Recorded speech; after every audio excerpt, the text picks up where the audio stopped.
Hey crafty friends, it's Joy here for HoneyBee Stamps. Today I created this really fun dimensional card using the 3D Rosette dies. So here are those dies. We have those three larger circles, which is cutting those pieces on the right, and then we have our two rectangular pieces that we will turn into this 3D element that is really a lot of fun. So these are the colors that I'm going to use. First, we're going to need to start by folding accordion style on the score lines for both the purple pieces and those teal pieces at the top. Each one of these makes a separate rosette, but it's very, very 3D. So you absolutely could use this to make some sort of banner. That would be a lot of fun, but I'm gonna put it on the card. Then you're gonna take your edges and add a little bit of glue and adhere them to the next one. So that purple one you need to die cut 5 times, and that smaller teal one you need to die cut 3 times. We're going to add that glue, and then we will glue the edge. I'm going to glue 2 of the pieces together, creating a circle. So not just the one edge, go 2 in and adhere that down.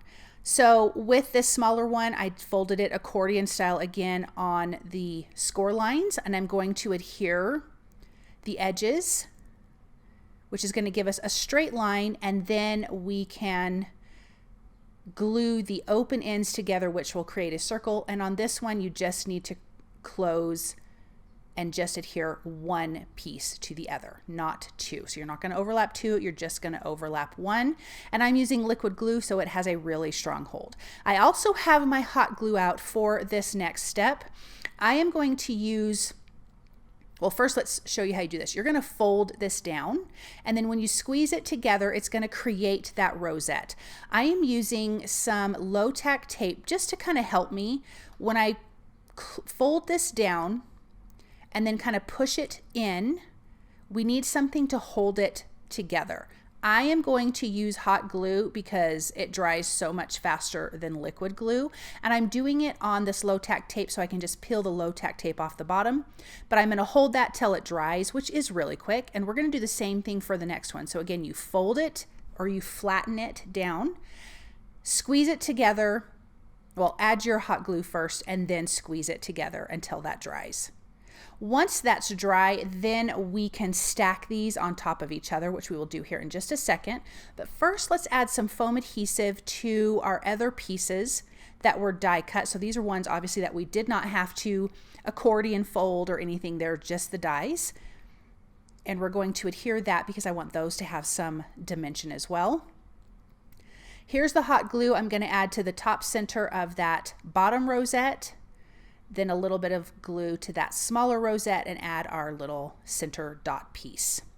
In my MISTI, I have an A2 size piece of white cardstock. I did take the foam insert out. We are using the Celebrate background. This is a red rubber stamp. I love this background. I think it's so fantastic. I'm inking it up with a gray ink. I want this to just to be in the background, but you're still able to see the design, all the words, the present, you know, all the stuff that's on the background. But this is going to be our background for our card. I want those rosettes to stand out. They're colorful, so that's another reason why I went with gray ink for this background. But look at how fun that is. Let's adhere our background here, and I did stamp and and trim out the sentiment, and I'm sorry I did not get that recorded. I used the Mini Messages Birthday and the Mini Messages Banner die. So the Mini Messages Birthday is from this new release, and the dies are from a previous release. I'm going to add some foam adhesive behind the sentiments, and I can just put those in place. I'm going to have it the one long sentiment that says, "Hooray, it's your birthday," overlap, and then the other one says, "Let's celebrate." I stamped it with HoneyBee Stamps black ink, and then I want to adhere this to a white A2 size card base. This is really a super simple card to put together, but I think it's so fun, and look at all of that dimension. I want to thank you guys so very much for stopping by and watching. I hope that you enjoyed this project. I hope you guys have a wonderful day.